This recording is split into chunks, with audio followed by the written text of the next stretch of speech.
Hey, how's it going? Today I'm going to be talking about EQ, which is short for equalization, equalizer, equality. It's EQ. It's a pretty useful tool. I think it's one of the most used tools in music production, or at least it's one of my most used tools. Pretty important, very useful, and has a shit ton of applications that are, can be kind of hard to figure out what to do with EQ. It's very easy to EQ improperly. It's extremely easy to EQ very improperly and destroy a whole mix or a whole sound because of that. And a lot of times I've found, like looking around on YouTube or anything, watching EQ tutorials like you should cut your vocals like this, you should cut this sound like this, doesn't always work because it's a case-by-case basis. So instead of following like these YouTube videos or whatever to a T, it's better to actually understand EQ and what it's doing so you can actually EQ properly. Because the voice of the 1 million subs YouTube guy is going to be drastically different from your voice. The dude with the nice home studio, dude with an actual studio, the dude recording outside, all those are different audio takes, and one EQ isn't going to work for all of them. There's no like one setting fixes all type deal for EQ. Now, I've been said it before saying that there are no rules with shit. You know, you're supposed to do whatever you think sounds good, and that is true. I still believe that. But there is one universal rule when using EQ, and if you take anything from this video, it has to be this. This is something I'm sure professionals around the world would agree on. Some may even consider it a holy pact with the audio gods. Alright. The number one rule when using EQ, it's to use your ears. And it's pretty obvious when you think about it, but it's a trap I've often fallen into. I'll open up the graphical EQ and I'll look at the waveform and I'll EQ it according to what I see. But the thing is, you can't see music. I mean, well, you can, but shut up. You don't see music, you hear it. So it's important to use your ears, not your eyes. Maybe after you're done EQing, close your eyes and really listen to the sound. Maybe A/B test it, turn the EQ on and off, and does it sound better? Better question, does it sound how you want it to? Does it sound how you're envisioning it? Oh, maybe even get one of those non-visual EQs with all the knobs and shit and suffer like the cavemen in the 90s did. I don't really care how you EQ as long as you use your ears to do it. That's fucking imperative. It's so important. Use your ears. Don't look. That's the most important thing, okay? Now we can talk about EQ. So EQ is pretty much the beta way to say equalizer. It makes the frequencies of a sound louder or softer, and these frequencies are on a frequency spectrum. Fortunately for us, Ableton has a handy dandy spectrum right here. You can just look up spectrum and look at this. Wow. The spectrum goes from 0 hertz all the way up to however many kilohertz this is over here. It looks like it goes up to 20 something, 22, whatever. The spectrum is generally broken up into lows, mids, and highs. Obviously, you know, it gets a bit more complicated than that, but we're not really worried about that, you know? So we've got the lows. You hear that? That's a low sound. That's where basses and kicks often hit. This is like the 0 to 400-ish range. You know, it's remember to use your ears. Don't look. Use your ears. Then you've got the mids. You hear that? That's a mid. Mids are in the 400 to 3000 hertz range. It's usually where vocals are prominent and where, you know, scoop the mids comes from. Don't worry about that. It's just a little joke. Yeah, say back in the office. Remember to use your ears. And the highs, I'd say it's like 5K and above. See, that's where all those crispy and sibilant sounds are. Hi-hats, triangles, you know, shit like that.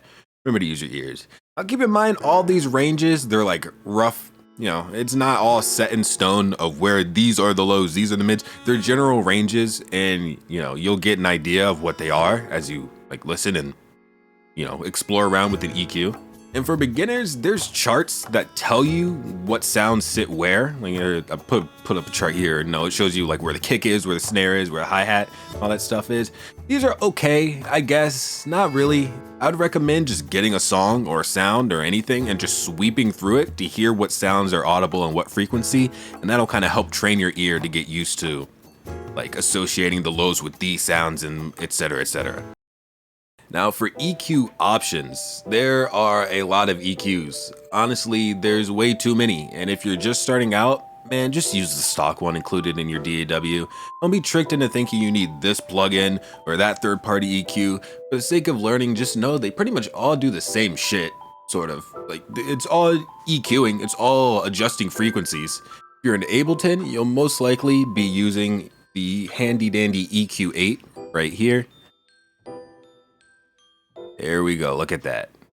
All right, so EQ8 is pretty simple. I'll just break it down. You see this big square in the middle? This is the frequency spectrum. It's just another view of it. And when you play a sound, oh, look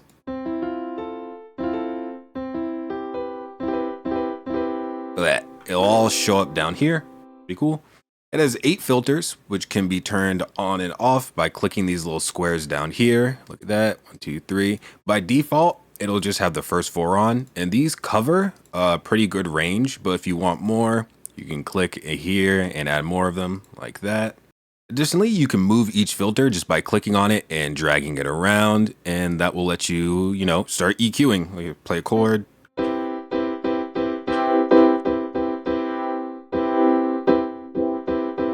Look at that, very interactive. Alternatively, you can use these controls on the left here. We've got the frequency knob. This moves the filter curve left or right in the spectrum. You got the gain knob here, which boosts or lowers the volume of the frequency. And then the Q knob, which adjusts the slope of the filter, which is, kind of hard to explain with words, but you'll see what it does. It makes it, tighter or wider like that. That's what it does with bell curves. You'll see with slopes like this, it'll do that. And then with like cutoffs like this, it'll make it tighter, stuff like that. Kind of looks like the resonance thing. And then to hear the difference that each specific filter in the EQ is making, you can click this headphones button here, and I'll just play like a chord. And you can only hear, look at that blue. You can only hear the part that's getting affected by the EQ filter here. If I hold 4, you'll hear nothing because there's nothing over there. Maybe I should have picked a thicker sound, but this is really useful if you have like a vocal or there's a frequency in a song or a sample or something that you want to cut or manipulate and it's kind of hard to hear it. You can do this and you'll be able to hear just, like say I don't like this frequency, I can hear just that and mess with it. That's the main reason I'd use it, but it's got a ton of uses. Like I previously mentioned, I'd recommend throwing an EQ on a sound and just messing around with it just to hear how it changes the sound. And even here, you can click this button to make the EQ, the frequency spectrum bigger, but why would you even want to do that? You're supposed to be using your ears. As for all this other stuff on the right here, don't worry about it. You don't really need to mess with it right now. This is just EQ basics. So you may be wondering, why do we EQ? Well, there's lots of reasons. Me EQing is a way to shape the tone of a sound, and at a basic level, you'll most likely be using it to do just that. Maybe cutting the lows of a vocal so it's not too muddy, or boosting its highs. Maybe there's an annoying frequency in a sample standing out that you want to tame. But explaining what it's for like this doesn't really help you use it in application, right? So like my goal is to give you information that you can use in your own project so you can actually learn. You're not going to really learn much by watching a video that explains all this because it's hard to retain the information. You'll retain the information by actually EQing things.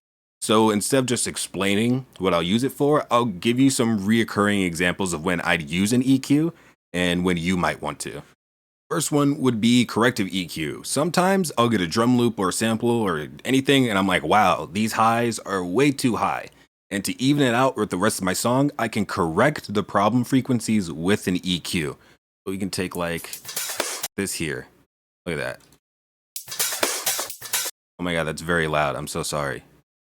Laugh now, cry later, Drake. All right, so we can take something like this, which has a lot of high energy. So let me get an EQ out. Maybe I already have Open Hat doing something in my project and I don't want all the high energy, but I still like the loop. And you can see here, there's a lot of stuff happening up here. So what I can do is the EQ, I can tame that and I can bring it down. But remember to use your ears and remember, don't over EQ.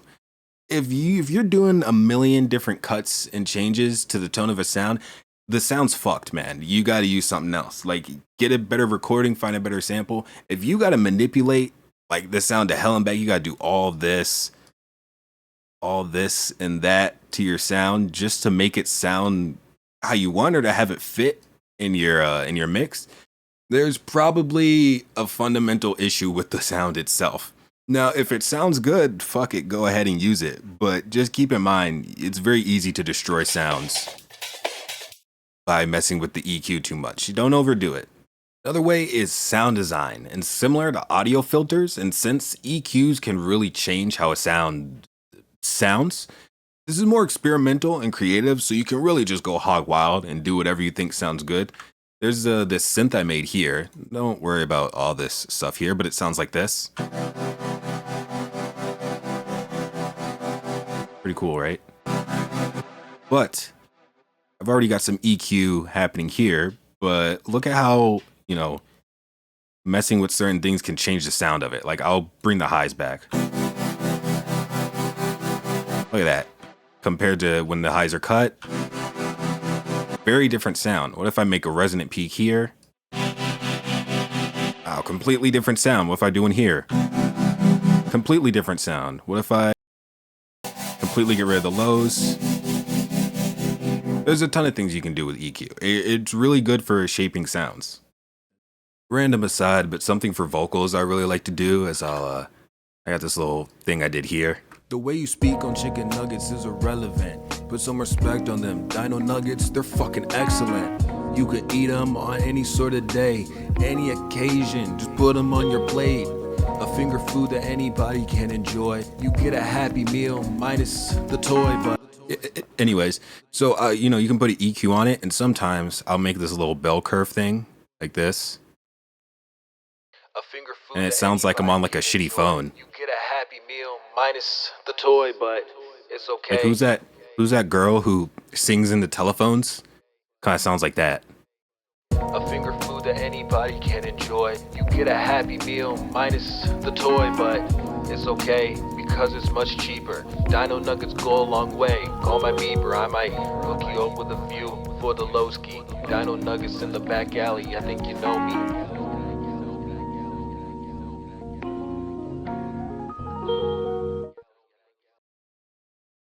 All right, so really bring it in. Before you reach for an EQ, really think about what you're using it for, okay? Are you EQing the low of a snare just because you saw it in some random fuckboy's YouTube video? Are you boosting your vocals just because you read that's what people do? Oftentimes, over EQing irresponsibly can really kill the life of a sound. Don't EQ blindly, or don't EQ deafly. Also, keep in mind how things sound isolated and how they sound in a mix. These are very different contexts. Mixing is hard, and EQ is only a sum of the parts that go into it. It's like a game of Jenga, but all the blocks are a really fucked up shape, and you gotta cut them down using a power saw that has way too many functions on it. Just use the saw as intended. You don't need the laser beam attachments or the wood materializer. That's all the extra shit you don't need, right? Anyways, a kind of half-baked example I can give to sort of give the logic of how you might use an EQ for mixing would be with a kick and bass. Now keep in mind, I am not an audio engineer. I did not go to school for this. I actually failed out of school for this. So engineer, please be kind to me in the comments if this is not the best way to showcase it. I'm just doing what I know. So I've got this song here.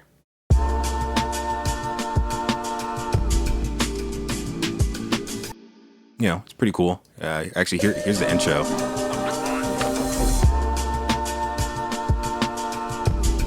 You hear how just hearing the intro made the song so much better? Arrangement is important, guys. But anyways.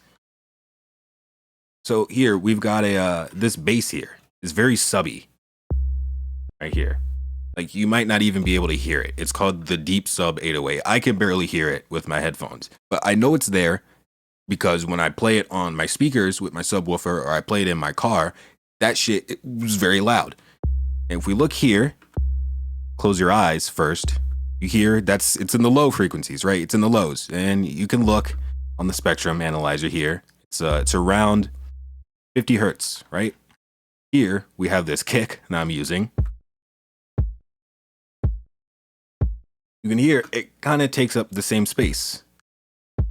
And even here you can see this is peaking at around the 50. You can hear them together. They're kind of taking up the same amount of space, and they're taking up a lot of headroom. Like we're already at -3 decibels. So what you can do is you can, maybe if I want the kick to be more present in the mix, I can just lower that peak. I can lower that 50 a bit. And now we hear more of the kick because the kick is taking up this space that they used to both occupy. But since we've lowered it in the 808, the kick is more prominent in that, space. Now, most people will usually do this by just like sidechaining it instead of EQing. You can really do whatever works to make it sound good. This is just like a kind of example I can give to kind of think about how I use EQ for mixing every now and then. And it's not just with kick and bass. That's just, I think, the easiest example I could give. Earlier when I was saying sometimes if there's too many highs, I think I did it on this. No, I didn't. But if I think there's too many highs in this sample, you hear that little percussion. I could lower that a bit to make room for my percussion. I can lower the highs in the sample to make the highs and my percussion more prominent. Real quick, I just wanted to say, for the final mix of the song, I didn't even do any of the stuff that I just showed you. I liked how it sounded with the kick and the bass like that, so I didn't even make those edits that just happened in the video. It was just done to give you an idea of how I might go about fixing those problems if I hear them. Like, it's the idea of what I would do if I find a problem like that. So don't blindly follow what you see on these videos, because what you might think sounds fine would be different for me. It's stuff like that. That's like the basic layer 1 of mixing I can really give. I'm not a mixing expert, so you should probably go like find a different guy to talk about that stuff. This video is about EQ. I probably shouldn't have even rambled on about this. I probably shouldn't have even done this segment. But yeah. And really, that's pretty much it.